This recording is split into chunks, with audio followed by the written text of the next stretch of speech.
Protein diet కోసం roasted chicken ఎలా చేసుకోవాలో చూద్దాం. దీనికోసం ఒక చికెన్ లెగ్ పీస్ తీసుకొని దానికి కట్స్ పెట్టి పౌండింగ్ చేసి పక్కన పెట్టుకోండి. తర్వాత ఒక మిక్స్చర్ ప్రిపేర్ చేసుకోవాలి. కొంచెం కర్డ్ తీసుకొని ఉప్పు, పసుపు, కారం, olive oil, garam masala powder, ధనియాల పౌడర్, అల్లం వెల్లుల్లి పేస్ట్ వేసుకొని కలుపుకోవాలి. తర్వాత లెగ్ పీస్ని ఈ మిక్స్చర్ అప్లై చేయండి.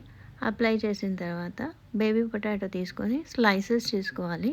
తర్వాత ఈ బేబీ పొటాటో స్లైసెస్కి కూడా ఈ మిక్చర్ అప్లై చేసుకోవాలి. కొన్ని వెజీస్ తీసుకొని అందులో ఒలివ్ ఆయిల్, ఉప్పు, పసుపు, ధనియాల పౌడర్ వేసి కలుపుకోవాలి. తర్వాత ఎయిర్ ఫ్రైయర్లో చికెన్ అండ్ బేబీ పొటాటో వేసుకొని 200 degrees టెంపరేచర్ దగ్గర 20 minutes పాటు పెట్టుకోవాలి. 20 minutes తర్వాత అదర్ సైడ్ తిప్పుకొని మనం ఆల్రెడీ పెట్టుకున్న వెజీస్ని కూడా వేసి ఇంకొక 10 minutes పెట్టుకోవాలి. 10 minutes తర్వాత తీసి చూస్తే అంతే, మన roasted chicken ready. Thanks for watching.